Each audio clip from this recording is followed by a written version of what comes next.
maupun dalam pergulatan argumen sains. Kalah. Nah, bagaimana satu-satunya cara? Pakai orang Islam untuk hancurkan Islam.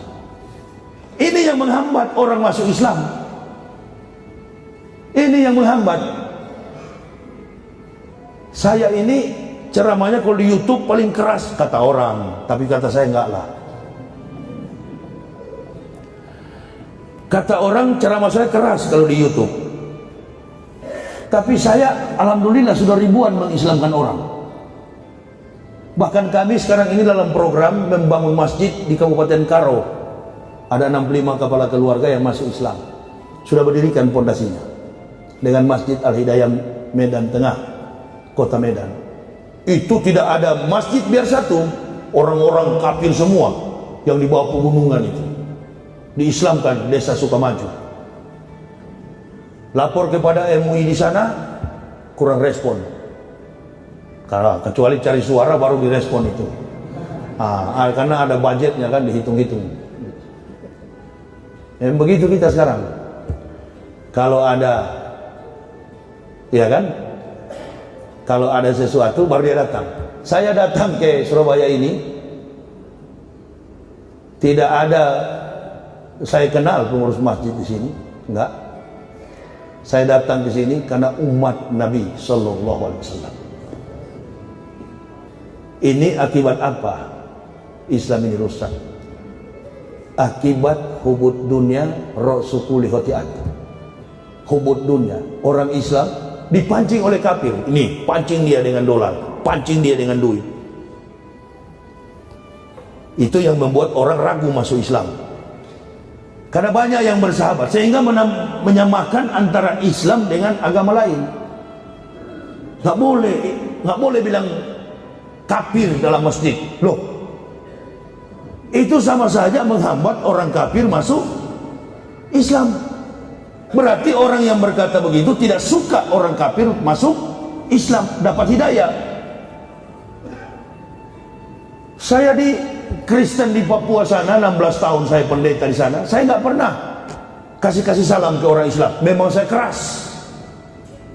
Disuruh rapat bersama dalam satu BKSAG, Badan Kerjasama Antar Umat, BKSUG, umat beragama.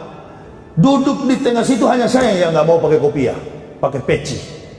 Itu kan peci orang Islam, bukan. Ini nasional. Saking kerasnya saya. Keluarga saya, kok bisa masuk Islam kau? Bisa mengucapkan 2 kalimat syahadat. Dari mana saya tahu? Bukan di Indonesia saya tahu Islam. Kalau saya tidak berangkat ke negeri di mana Isa dilahirkan, saya nggak tahu Islam itu betul. Kenapa? Karena sudah budaya kita di Indonesia ini menyamakan agama.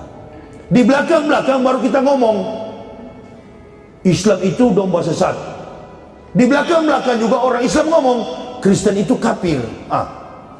Kenapa tidak dengan dakwah begini? Begitu kan? Lebih baik. Dan itu nggak bisa dipidana. Kristen juga jangan lapor ke polisi, lapor ke Tuhan. Assalamualaikum Tuhan. Kalau kurang jelas alamatnya kan mesti ada kode pos. Assalamualaikum Yesus. Ini Yahya kurang ajar betul, coba dihukum dia. Dia kan keliling Indonesia pakai mobil, gulingkan mobilnya. Sampai hari ini belum terguling saya. Hidayah yang kami terima, yang kami dapati beda dengan ibu bapak. Kami pelajari detil-detilnya, sedetil-detilnya, terangkan kepada manusia tentang kebenaran Islam. Dan tidak akan ibu bapak pahami Islam kalau tidak memahami Nabi Isa alaihissalam. Nabi Muhammad ini tidak ada nabi yang mengangkat beliau akan datang sebagai nabi. Satu-satunya nabi yang tertulis dalam Bible Kristen maupun Quran Al-Quran adalah Nabi Isa alaihissalam. Makanya tadi saya katakan Al-Quran sudah ada sebelum Nabi Muhammad datang. Buktinya apa yang disampaikan oleh Nabi Isa semuanya tertulis sampai hari ini. Nabi Isa baru umur 8 hari pada waktu itu, habis disunat. Usai disunat, dibaringkan di tikar sembahyang sajadah, datang kelompok Yahudi ingin mengeksekusi ibunya karena dianggap telah menodai kesucian budaya adat istiadat agama Yahudi, Yudaisme. Maka dipanggillah Maryam itu, diinterogasi, siapa ayah dari anak ini? Maryam katakan, tidak ada ayahnya. Wallahi, setelah mengikuti rangkaian ritual orang Yahudi, yang pertama mereka datang, Isa mulai berkata dalam surat Maryam ibunya, qala ini Abdullahi ataniyal kitab wa ja'alani nabiyah wa ja'alani mubarrakan aina ma kuntu awsani bisolati wa zakati madumtu hayya. Isa katakan, saya ini hamba Allah, ataniyal kitab, Allah memberi aku kitab, wa ja'alani nabiyah, dan mengutus aku sebagai nabi, wa ja'alani mubarrakan aina ma kuntu awsani bisolati wa zakati madumtu hayya. Nah, sekarang saya mau tanya kepada ibu bapak, saya mau tes mana yang mu'alaf ini. Nah, di ayat ini akan terlihat mana yang mu'alaf. Waktu Nabi Isa bilang begitu, Nabi Muhammad sudah lahir atau belum? Belum. Pastikan dulu, belum. Sudah atau belum? Al-Quran sudah ada atau belum? Sudah. Buktinya sampai sekarang masih ada. Jarak antara Nabi Muhammad dengan Nabi Isa 576 tahun. Al-Masih dalam bahasa aslinya Yesus Hamasya, dilahirkan 6 sebelum Masehi, Muhammad 20 April tahun 571. Waktu Isa menyampaikan ini, Rasulullah Shallallahu Alaihi Wasallam belum lahir. Kakeknya pun Abdullah Muttalib belum lahir. Bayangkan, janji yang 576 tahun terbukti kemudian. Ini memang betul-betul keluar dari mulut Nabi. Jadi walaupun ratusan tahun terbukti. Ini kita beberapa bulan sembako murah, pengangguran digaji. Saya kan pengangguran, belum digaji juga saya sampai hari ini.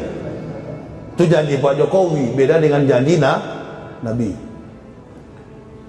Mudah-mudahanlah beliau realisasikan pengangguran digaji ya. Amin. Nah, tunggu saja, ayam kencing baru ada itu.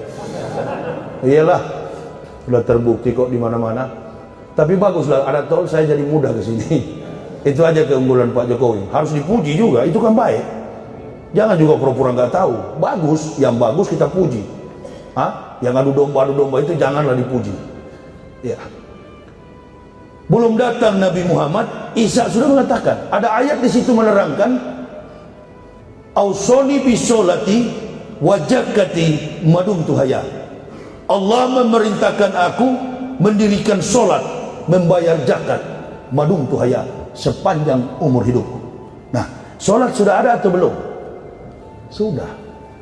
Makanya bukan Muhammad yang bawa Islam.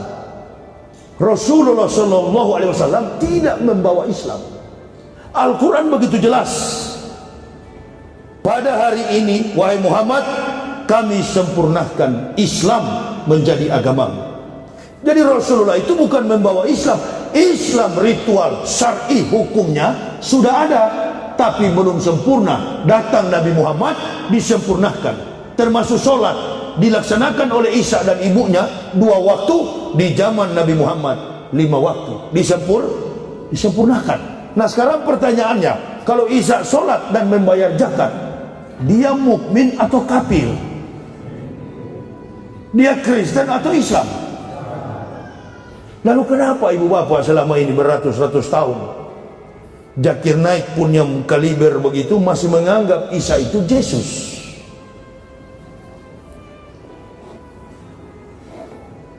Ibu bapak sampai sekarang masih membekas di kepala itu. Pokoknya kalau namanya Isa pasti Kristen.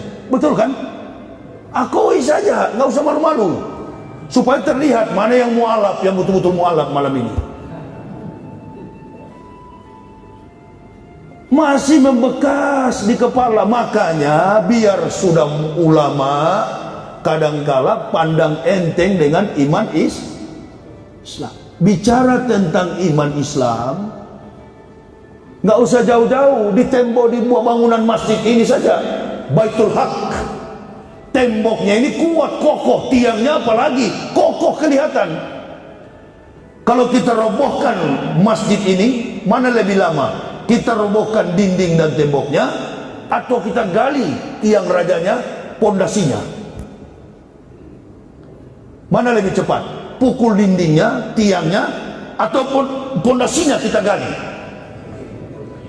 Kalau pukul tiang dan temboknya, lama masjid ini roboh. Tapi kalau kita hantam segi 4 bangunan ini, mulai dari pondasi ujung ke ujung, 4 letter, dia mulai berputar dari 4 sudut, kita bongkar bangunan ini dari pondasinya, roboh dalam hitungan jam. Jadi selama ini mohon maaf, bangunan pondasi keislaman kita memang sudah salah dibangun di atas pondasinya. Makanya ada peluang bagi orang-orang kafir untuk memurtadkan umat Islam. Selalu menghubungkan antara Isa dengan Yesus, Yesus dengan Isa. Dan ibu bapak percaya itu. Ini persoalannya. Sedangkan fakta tentang kelahiran Isa yang sekarang dirayakan orang Kristen hari ini, bukan saya yang ngomong, Profesor Dr.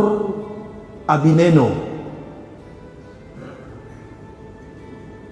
teolog Kristen terkemuka di dunia. Siapa orang Kristen, pendeta Kristen nggak kenal pendeta Abineno? Dosen terkemuka tentang mata kuliah dogmatika. Dia mengatakan sampai hari ini kami tidak tahu secara persis tanggal, bulan dan tahun berapakah Yesus itu dilahirkan.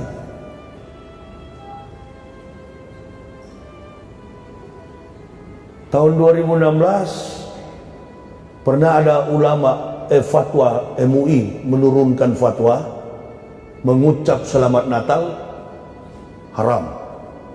Haram itu artinya apa? Dosa. Penuh saya punya handphone ditanya oleh jamaah seluruh Indonesia, betulkah itu Ustaz? Menyebut selamat Natal itu haram? Enggak, saya bilang enggak. Siapa bilang itu? Ini ada turun fatwa menyebut selamat Natal haram. Enggak. Kok bisa begitu Ustaz? Iya, sekalian aja yang haram, saya enggak. Karena saya berdasarkan keterangan pendeta Abineno. Jangan pakai kiai punya keterangan.